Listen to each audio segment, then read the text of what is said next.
Hello বন্ধুরা, আজকে আমি তোমাদের একটা টিফিনের রেসিপি শেয়ার করতে চলে এলাম। সকালবেলা কি করব না করব, টিফিনে কি বানাবো, এই ভাবনা চিন্তা করতে করতে আমাদের মাথা ঘুরে যায়। তো তার জন্য 10 মিনিটের এটা কম লাগবে। এই রান্নাটা তো ঝটপট তোমরা বানিয়ে টিফিনে তৈরি করে নিতে পারো। তো আজকের রেসিপির নাম হলো জিরা আলু গোবি রেসিপি। তো চলো রান্না রেসিপির দিকে যাওয়া যাক। দেখো এখানে কিন্তু আমি তেল নিয়ে নিয়েছি, তেলের মধ্যে বেশ মানে 3 টেবিল স্পুনও জিরে দিয়েছি, কারণ এটা জিরের রেসিপি। জিরে একটু বেশি দিলে এটার টেস্টটা আরও একটু বাড়ে। তো দেখো এখানে গোটা জিরে আমি দিয়ে দিয়েছি, আর তার মধ্যে তেজপাতা আর শুকনো লঙ্কা দুটো দিয়ে দিলাম। দিয়ে তার মধ্যে আলুটাকে আমি দিয়ে দিচ্ছি, দিয়ে একটু হালকা নাড়াচাড়া করে এখানে দিয়ে দিয়েছি কাঁচা লঙ্কা কুচো করে। তো এটা একটু ঝাল ঝাল হলে ভালো হয়, যদি বাড়িতে বাচ্চারা খায় তো ঝালটা স্কিপ করে যেতে পারো।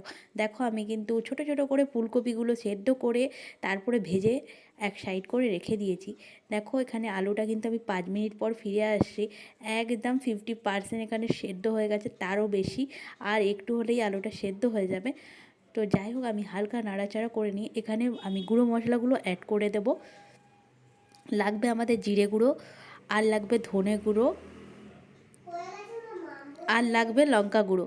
তো আমি এখানে সব কিছু গুঁড়ো মশলা দিয়ে আমি ভালো করে এগুলো নাড়াচাড়া করে একটু ভাজা ভাজা করে নেব।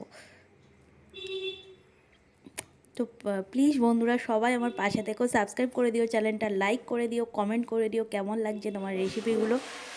চলো রেসিপির দিকে যাওয়া যাক। দেখো আমি আলুটাকে ভালো করে নাড়াচাড়া করে এবার ঢাকা দিয়ে রেখে দিলাম। চলে এলাম 4 মিনিট পর। এখানে কিন্তু আলুটা একদম সেদ্ধ হয়ে গেছে। তো এখানে আমি ওই ভেজে রাখা ফুলকপিটা দিয়ে দিলাম, দিয়ে ভালো করে নাড়াচাড়া করে নিলাম। করার পর এখানে দুটো আরও জিনিস আমি অ্যাড করব, সেটা দিলে চমৎকার খেতে লাগবে। এটা কিন্তু খুবই দুর্দান্ত টেস্টি হয়। তো দেখো এখানে আমচুর পাউডার আমি দিয়ে দিলাম। তোমরা আমচুর পাউডারটা একটু আন্দাজ মতো দেবে, যেহেতু এটা টকটক লাগে, তাই তোমরা একটু দেখে শুনে দিও। তো আর দিলাম এখানে গরম মশলা গুঁড়ো, দিয়ে এটা কিন্তু ভালো করে নাড়াচাড়া করে নিচ্ছি। করার পর আরেকটা জিনিস দেব, সেটা হলো ধনেপাতা। এখন শীতকালের দিন, ধনেপাতা সব কিছুতেই চলে। তো এটাতে ধনেপাতা দিও, খুবই টেস্টি লাগবে।